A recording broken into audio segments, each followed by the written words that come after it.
Bismillahirrahmanirrahim.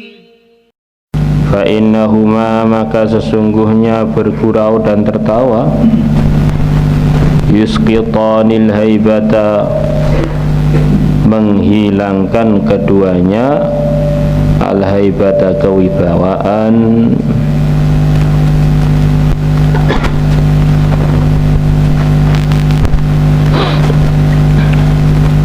Rasulullah sallallahu alaihi wasallam diriwayatkan bahwa beliau kadang-kadang bergurau dengan sahabatnya. Ada sebagian sahabat Nabi memanggilnya Dzul Yadain, orang yang punya dua tangan panjang, dengan tujuan bergurau. Dzal Udhunain, orang yang punya dua kuping, yang mana dalam uslub bahasa Arab termasuk kata-kata lucu.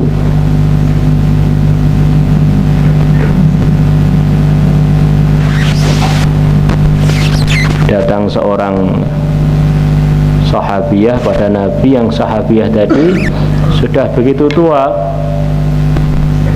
maka minta didoakan untuk masuk surga. Nabi bilang pada sahabat tadi, sahabiah tadi, di surga nggak ada orang tua, dengan tujuan bergurau.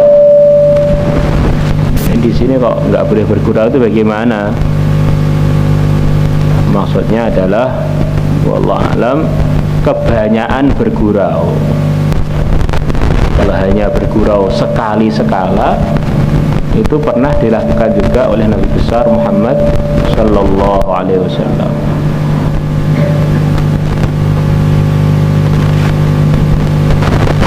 Bergurau yang menghilangkan kewibawaan ini adalah bergurau yang berlebihan, tidak sesuai dengan keperluannya.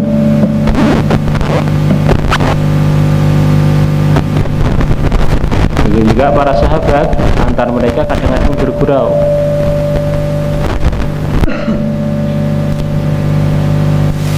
Bergurau ini kata sebagian ulama, posisinya dalam agama seperti garam, kadang-kadang diperlukan,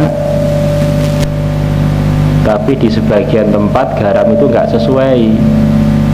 Kalau kebanyakan juga nggak sesuai. Air putih diberi garam, diminum juga jadi nggak enak. Bukan tempatnya bergurau, waktu tempatnya sungguh-sungguh malah bergurau, ini nggak sesuai. Allah, kalau nggak ada sama sekali dalam kehidupan, menyebabkan kehidupan itu jadi tegang. Jadi kalau kebanyakan kehidupan itu jadi tidak sesuai, hilang kewibawaannya. Dan apa toh faedahnya wibawa bagi kita itu apa?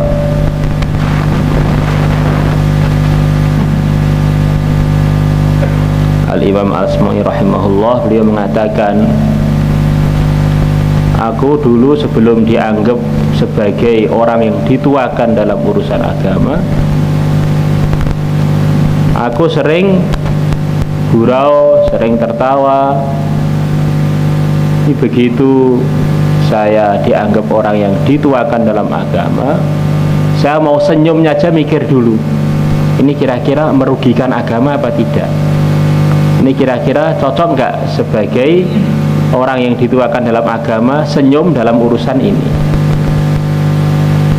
Nah, kita ini dianggap pelajar agama, orang ngerti agama, panutan dalam agama, bahkan mungkin sebagian di kampungnya ini sudah dianggap setengah wali. Kampungnya nggak ada yang hafal Quran, iqra peletot-peletot, dia pulang dari pondok, subhanallah, surban besar, perut besar, pulang dianggap wali. Maka kalau dia sikapnya nggak sesuai, nanti ditiru orang. Bisa apa aja yang ada kaitan dengan dia akhirnya dikaitkan dengan agama. Maka harus lebih hati-hati lagi. Begitu juga urusan tertawa. Tertawa ini juga Nabi pernah juga tertawa kadang-kadang. Beda orang yang tertawa kadang-kadang dengan suka tertawa, itu beda.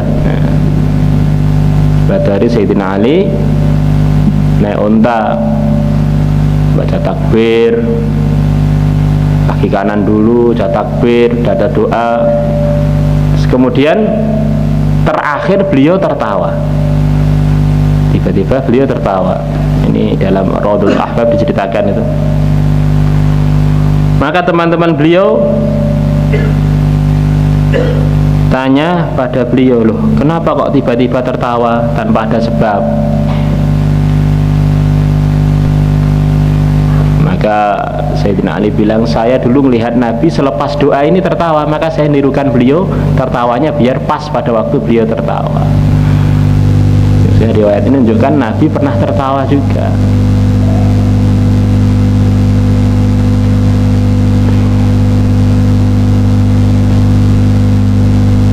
Jadi orang-orang yang dianggap orang agama ini wajib karena Allah, karena menjaga kewibawaan agama, untuk selalu mengkontrol sikap-sikap dia, untuk mengontrol keseharian dia.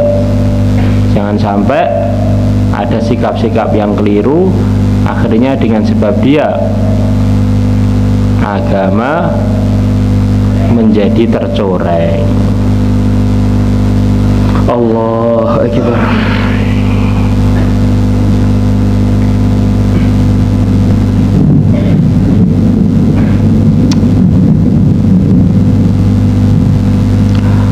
Wa in aradta, bila kamu menginginkan, ang tuwafaqa, kamu ditolong.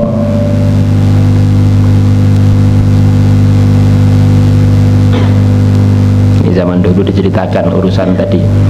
Urusan ada seorang rawi hadis. Dia ini rawi yang thiqah.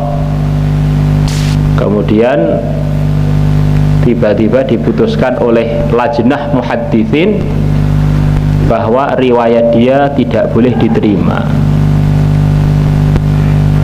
Sebabnya ajib, bukan sebabnya keburukan, bukan.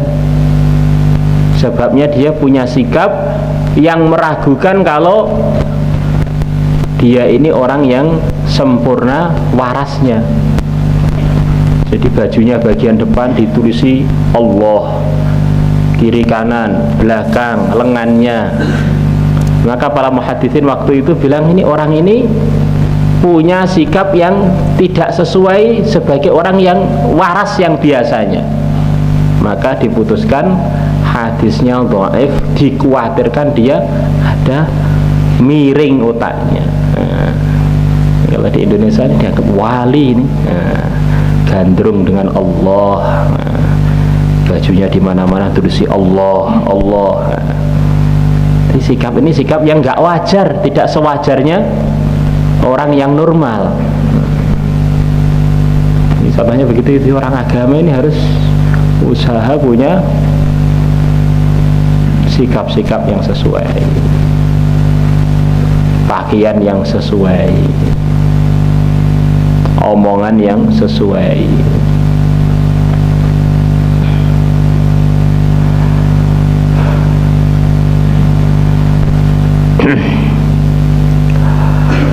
Wa in aradta, bila kamu menginginkan, ang tuwafaqa, untuk kamu ditolong, lil mahabbati, untuk mahabbah. Mahabbahnya apa? Wallahu alam. Ini ada dua kemungkinan, kecintaannya Allah dan juga kecintaannya para manusia. Allah suka hambanya yang tidak tertarik dengan dunia. Begitu juga teman-teman kamu suka kalau kamu tidak suka tomak pada harta-harta dia. Jadi orang itu kalau punya sikap zuhud, dengan dunia tidak tertarik, ini menyebabkan Allah suka dan teman-teman dia juga suka. Di antara yang paling ditakutkan manusia itu kalau ada orang yang menginginkan hartanya, ini paling takut ini. Fatruk, maka tinggalkanlah fudular raghbati, keinginan yang lebih, yang melebihi yang sepantasnya, itu fudul di dunia, dalam urusan dunia.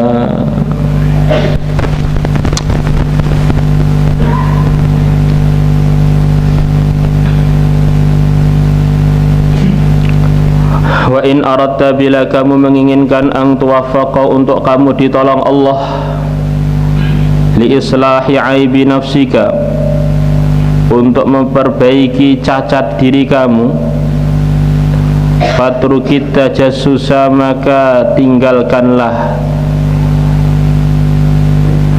mencari-cari, ala uyubin, atas aib-aibnya orang. Ini termasuk sikap yang menyebabkan orang itu sulit jadi baik itu kalau yang diingat tuh kekurangan orang lain. Ada orang nasihati, oh ini yang dimaksud itu teman saya yang beling itu, oh yang dimaksud itu adalah fulan itu. Dia sendiri nggak pernah merasa perlu dinasihati. Yang salah sana, dia sendiri nggak pernah salah. Supaya nyari keburukan orang, lupa keburukan sendiri. Kalau kita tahu ada orang punya keburukan, kita nasihati, kita luruskan.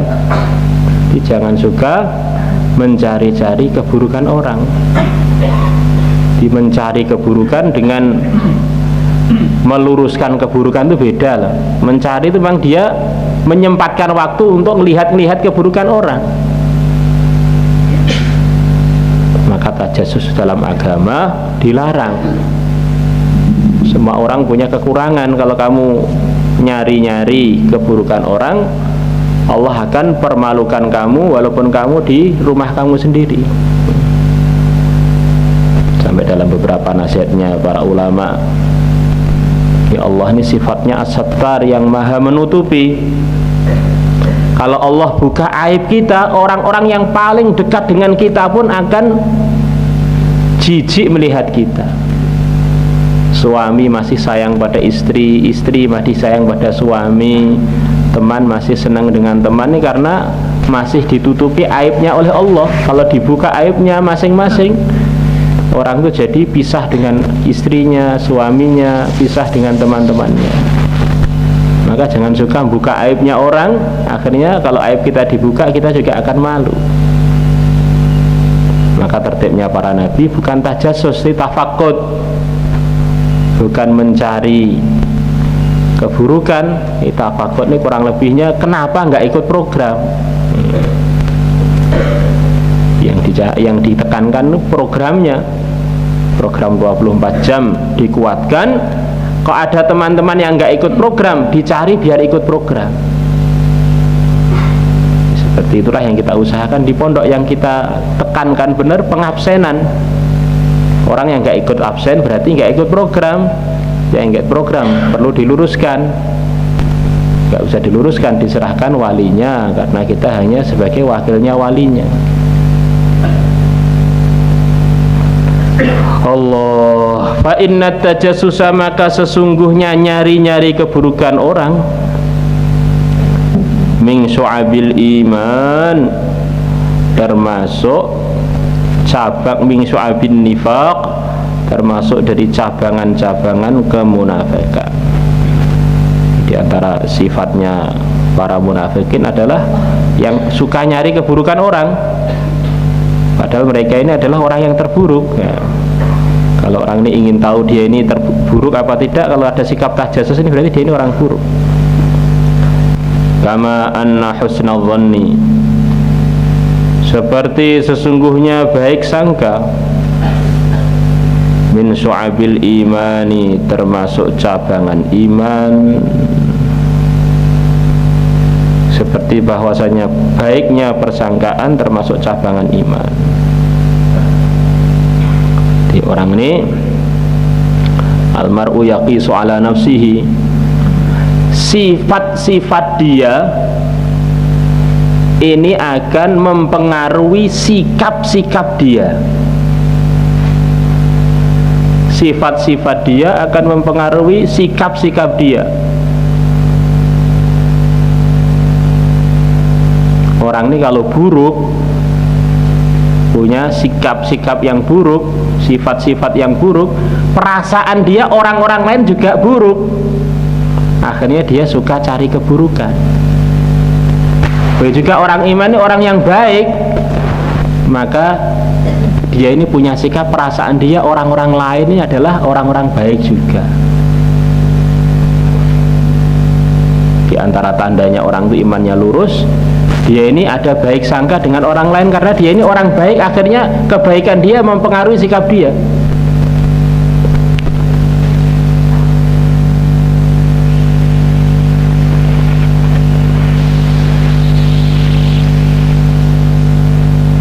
Seperti dalam riwayat Tirmidzi, al-mu'minu ghirrun karim, kata Nabi, orang ini kalau beriman ini diantara sifatnya itu mudah ditipu, bukan karena dia buruk, karim, karena dia ini orang mulia. Perasaan dia nggak ada orang tuh mau nipu, nggak ada orang tuh mau bohong, nggak ada orang tuh mau berkhianat. Akhirnya dia percaya aja karena dia ini orang baik.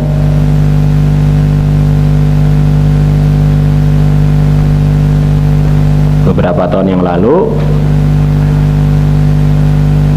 ada jamaah dari Bangladesh datang ke sini, yang mana orang Bangladesh itu tidak mengenal namanya makanan seumur hidup mereka yang bernama pecel. Nggak mengenal, nggak ada pecel. Maka datang ke Temboro waktu di markas Selama itu, perasaan orang Temboro ini makanan yang terenak untuk sarapan adalah pecel. Jadi maksudnya ini ingin cerita orang itu terpengaruh dengan sikap harian dia.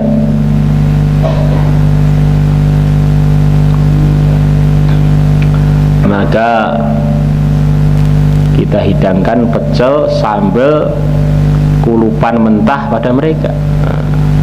Mereka kebingungan caranya makan itu bagaimana. Akhirnya mereka makan nasi putih, lauknya pisang. Situ ada pisang, makan dengan pisang. Mereka masih mengenal pisang, dia kalau pecel nggak mengenal.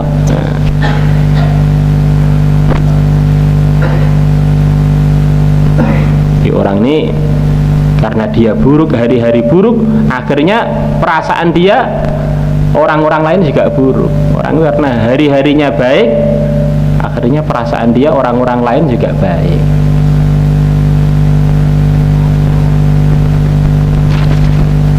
Wallahu a'lam. Ya, seperti orang itu kalau nakal dikirim ke Al-Fatah juga ketemu lagi teman nakal. Kok iso roh tuh kodenya itu apa? Pergi ke luar negeri juga ketemu teman yang nakal lagi. Ke Mekah Madinah pun ketemu orang yang nggak beres lagi. Kok bisa? Itulah at-tuyur taqa'u ala amthaliha. Burung itu biasanya akan hinggap dengan yang sejenisnya. Burung merpati nggak mau hinggap bareng burung pipit, tidak mau hinggap bareng burung hantu. Dia milih merpati, kumpul dengan merpati. Munafikin yang biasa dalam keburukan, maka yang dipilih ya buruk-buruk itu. Artinya suka suudon. Ini asli sikap. Kecuali tentu saja perkara-perkara yang memang menurut agama itu melanggar, yang mana ini nggak boleh dihusnudoni. Nah ini beda lagi. Ini kita tegas ingkar karena perintah agama. Kita punya anak perempuan, punya istri, kemudian ada laki-laki tidak mahram mengganggunya. Ya kita urusan ini nggak boleh husnudon. Oh ini mau ikram istri saya ini, nggak pas. Ini namanya husnudon bukan pada tempatnya. Kalau ini sudah melanggar agama ya. Beda lagi. Orang yang nggak punya cemburu nggak akan bisa masuk surga. Beda lagi. Ini maksudnya di luar aturan agama, di luar aturan hijab. Jangan sampai husnudzon terus diletakkan yang bukan pada tempatnya. Husnudzoni orang yang melanggar agama, ini nggak sesuai. Allah, dia ini dengan Allah saja suka, nggak adab, melanggar, ya tentu saja kita menilai dia sebagai orang yang nggak baik karena dia ini secara agama nggak baik.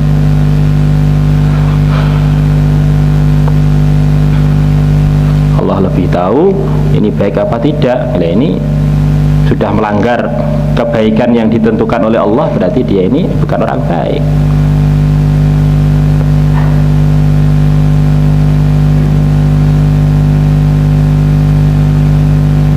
Wa in aradta, bila kamu menginginkan ang tuwaffaqa, untuk kamu ditolong, lil khasyati, untuk takut kepada Allah.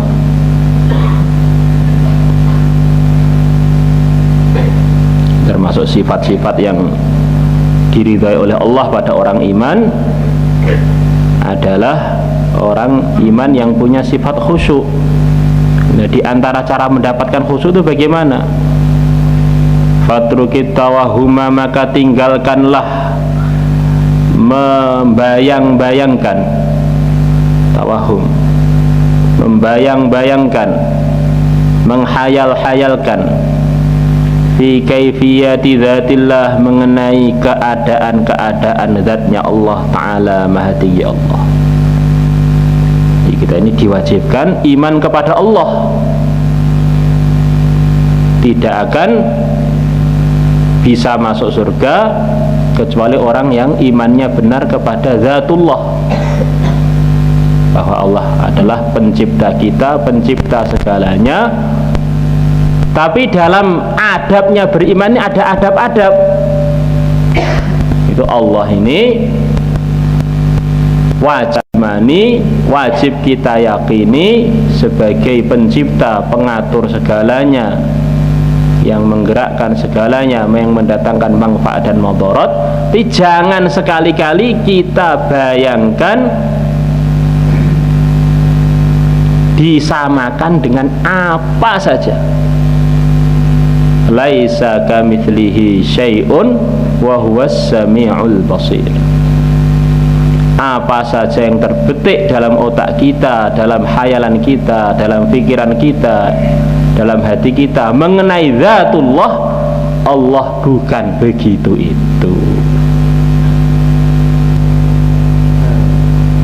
Iman kepada yang maha ghaib, yaitu Allah, tapi Allah itu nggak ada yang sama dengan Allah.